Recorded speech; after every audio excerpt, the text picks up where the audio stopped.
Hello friends, स्वागत आहे तुमचं पुन्हा एकदा बायशीत प्रनु चॅनल मध्ये। सो सध्या ना नवरात्री सुरू आहे। नवरात्रीमध्ये बऱ्याच लोकांचे उपवास असतात आणि आपण सध्या उपवासाच्या रेसिपी पाहणार आहोत। आज ना आपण उपवासाची अगदी छान गोड अशी रेसिपी पाहणार आहोत आणि ती म्हणजे उपवासाची गोड कचोरी। आता ना उपवासाला ना नेहमी वेगळं काही ना काहीतरी खावंसं वाटतं। अशा वेळी काय बनवायचं ना हा प्रश्नच पडलेला असतो। अशा वेळी तुम्ही ही इन्स्टंट अशी कचोरी बनवू शकता। अगदी कमाल लागते, खूप झटपट बनते। चला तर मग अजिबात उशीर न करता लगेचच रेसिपीला सुरुवात करूया। आता इथे ना आपण हा सगळ्यात पहिल्यांदा एक बटाटा घेतलाय, छान असा उकडलेला बटाटा घेतलाय आपण इथे। तुम्ही पाहू शकता मस्त असा बटाटा उकडून घेतलाय। आता हा बटाटा ना आपल्याला स्मॅश करून घ्यायचा आहे। अगदी व्यवस्थित असा बटाटा स्मॅश करून घेऊया आपण।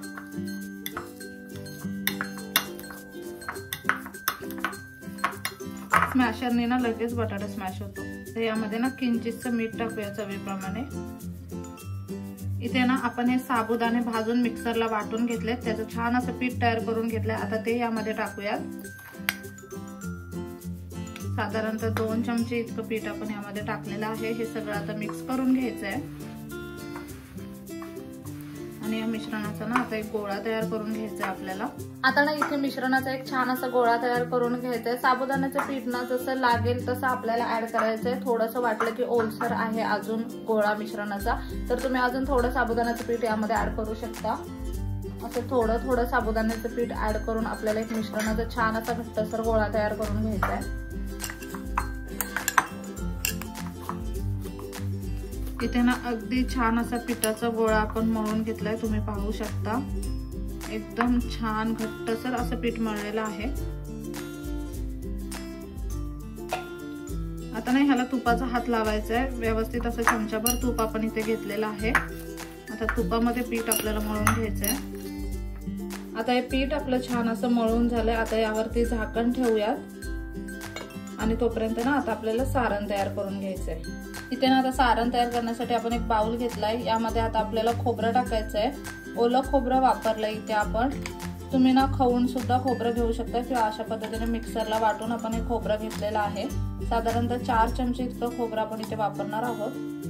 आता हे खोबरं मम्मीने काय केलंय की जी खोबऱ्याची वाटी असते त्याचं वरचं साल काढून टाकलंय आणि त्याच्यानंतर ना त्याचे छोटे छोटे तुकडे करून ते मिक्सरला वाटून घेतलंय खोबरं। किंवा तुम्ही ना खवलेलं खोबरं सुद्धा घेऊ शकता, त्याचं वरचं फक्त साल काढून टाकायचं किंवा सोप्या पद्धतीने हवे असेल तर अशा पद्धतीने मिक्सरला वाटून सुद्धा घेऊ शकता। आता याच्यामध्ये ना आपण शेंगदाण्याचा कूट टाकणार आहोत। भाजलेल्या शेंगदाण्याचा कूट आहे हा। साधारणतः 1 चमचाभर इतक्या शेंगदाण्याचा कूट टाकलाय आपण इथे। आता ना यामध्ये 1 चमचाभर इतकी साखर टाकूयात। यामध्ये ना आता आवडीप्रमाणे ड्रायफ्रुट्स तुम्ही टाकू शकता। आपण इथे थोडेसे मनुके आणि बदामाचे काप टाकलेले आहेत। तुमच्या आवडीप्रमाणे तुम्ही कितीही प्रमाणात ड्रायफ्रुट्स वापरू शकता। हे ना आता सगळं मिक्स करून घ्यायचं व्यवस्थित असं। हे ना आपण अगदी मस्त असं मिक्स करून घेतलंय आता। इथे ना आपलं सारण तयार झालेलं आहे आणि त्यानंतर हे तुम्ही पाहू शकता जे पीठ आपण भिजवलेलं ते सुद्धा छान असं तयार झालंय। आता आपल्याला लगेचच कचोऱ्या तयार करून घ्यायच्या।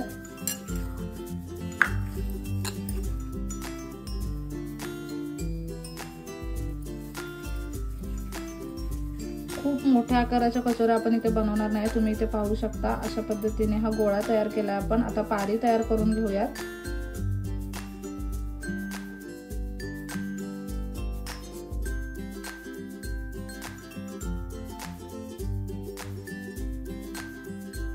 आता नाही यामध्ये सारण भरायचंय आपल्याला।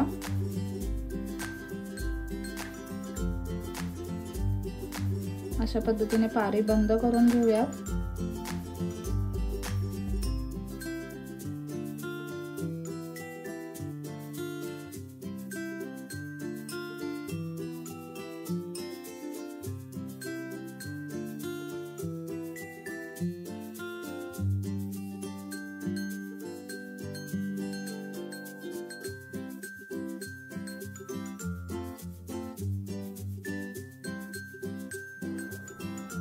इथे तुम्ही पाहू शकता अशा पद्धतीने ही एक कचोरी आपली तयार झाली।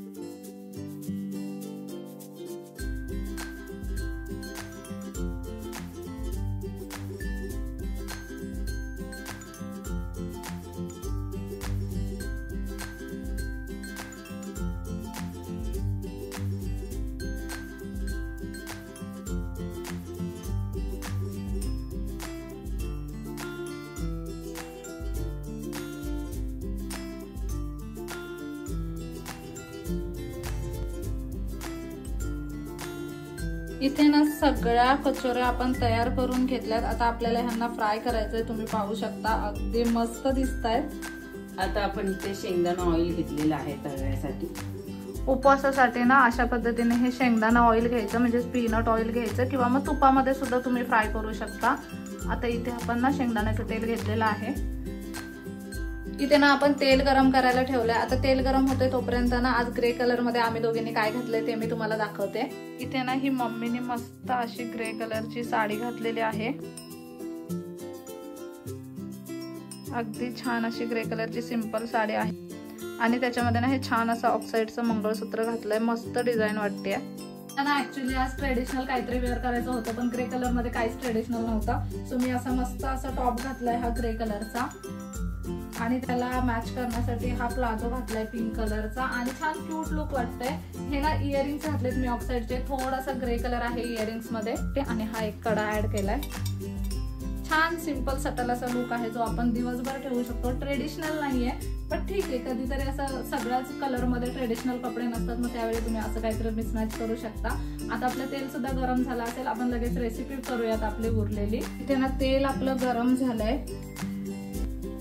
इथे आपण साबुदाण्याचं पीठ घेतलंय। ही कचोरी आहे ना आपल्याला ह्या साबुदाण्याच्या पिठामध्ये अगदी व्यवस्थित अशी घोळून घ्यायची आणि मग ते आपल्याला फ्राय करायची आहे, जेणेकरून ना हे कचोरी फुटणार नाही जेव्हा आपण फ्राय करू तेव्हा। अशा पद्धतीने व्यवस्थित असं साबुदाण्याचं पीठ इथे लावून घ्यायचंय। इथे ना सगळ्या कचोऱ्या आपण साबुदाण्याच्या पिठात छान अशा घोळून घेतल्यात सगळ्या बाजूने। आता ह्यांना आपल्याला फ्राय करून घ्यायचंय।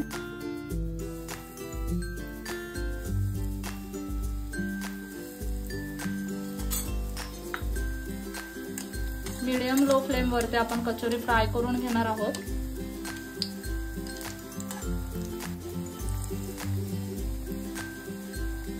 बऱ्याच कचोऱ्या एका वेळीच तळल्या जातात। आपण इथे 7 कचोऱ्या बनलेल्या आहेत, त्या 7ही एका टायमिंगला तळून घेणार आहे कारण कढई अगदी व्यवस्थित आहे। तेल आपण भरपूर घेतलंय।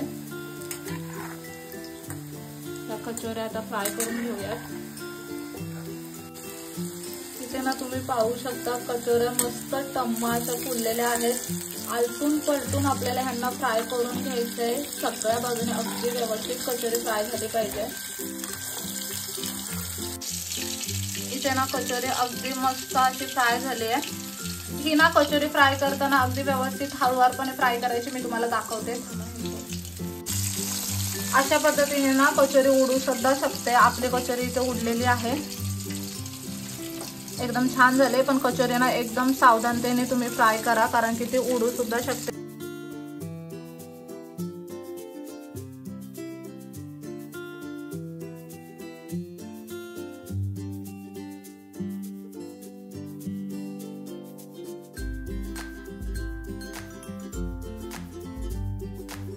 इथे तुम्ही पाहू शकता अगदी मस्त गरमागरम अशा ह्या उपवासाच्या कचोऱ्या बनवून तयार आहेत। एकदम छान कचोरी बनली आहे सगळ्या बाजूने, अगदी छान झाली आहे कचोरी। तुम्ही पाहू शकता। आपण ना लगेचच फोडून बघूयात। प्रचंड गरम आहे, अगदी छान आतमध्ये खोबऱ्याचं स्टफिंग आहे आणि तुम्ही इथे पाहू शकता लेअर पण अगदी छान आले कचोरीला। आपण आता लगेच टेस्ट करून बघूयात। प्रचंड गरम आहे।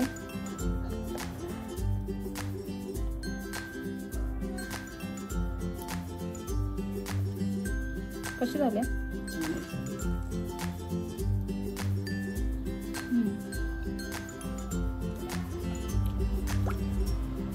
मस्त लागते। मेन पण म्हणजे ना खूप फुलफिल आहे। एकदम खाल्ले तर पोट भरेल। उपवासाच्या दिवशी ना तुम्ही 1-2 कचोऱ्या खाल्लात ना तरी सुद्धा तुमचं पोट भरून जाईल। छान एकदम फुलफिल आहे। बटाट्यामुळे टेस्ट भारी आले ना, बटाटा एकदम छान लागतोय कचोरी मधला। जर आपण तिखट कचोरी केली तर ती फुटत नाही, पण ही जर असेल ना तर फुटू शकते, म्हणून काळजीपूर्वक करायची आणि पॅकिंग व्यवस्थित द्यायचं हिला। साबुदाण्याच्या पिठामध्ये ना घोळूनच घ्यायचे आणि ना ही कचोरी जेव्हा तुम्ही फ्राय कराल ना तेव्हा एक गोष्ट लक्षात ठेवायची की ह्याची पारी जाड बनवायची। जाड पारी बनवली ना की कचोरी फुटत नाही। आपली एका कचोरीची पारी बारीक झालेली ना त्याच्यामुळे ते फुटली होती। खायला अगदी अप्रतिम लागते, पण तळताना एकदम सावधगिरीने तळायचं.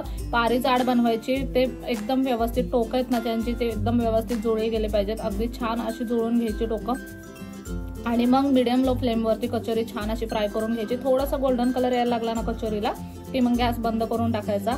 पण सिरियसली खायला ना एकदम कमाल लागते ही वाली कचोरी. तुम्ही ना उपवासाला नक्कीच ही रेसिपी घरी ट्राय करा. खूप भन्नाट अशी रेसिपी आहे, थोडी वेगळी रेसिपी आहे, पण काय चव येते ना, कमालीची चव आहे. खूप छान लागते कचोरी खायला, म्हणजे नुसतीच खाऊ शकता तुम्ही. तुम्हाला ह्याच्यासोबत ना कोणत्या चटणीची गरज आहे ना दह्याची गरज आहे, अगदी अशीच खाऊ शकता. एवढी भारी लागते, गरमागरम पण भारी लागते. ती गार झाली तरी सुद्धा छानच लागणार. तुम्ही ह्याच्यामध्ये खवा सुद्धा टाकू शकता. खवा टाकला तर अजून भारी लागेल, पण जास्त खायला नाही होणार ना मग खवा टाकला की. आणि ही ना ह्या कचोऱ्या तुम्ही 2-3 आरामात खाऊ शकता. 2-3 कचोऱ्या खाल्ल्यात ना 1 तांब्याभर पाणी पिऊ शकता. पोट अगदी आरामात भरून जाईल आणि उपवासाच्या दिवशी पण तुम्हाला काहीतरी चांगलं असं खायला भेटेल. खूप छान रेसिपी आहे. नक्की ही रेसिपी घरी ट्राय करा. कसा वाटला व्हिडिओ मला कमेंट करून नक्की सांगा. चला तर मग नेक्स्ट व्हिडिओमध्ये भेटूया. तोपर्यंत मस्त खा, भरपूर फिरा आणि आनंदी राहा.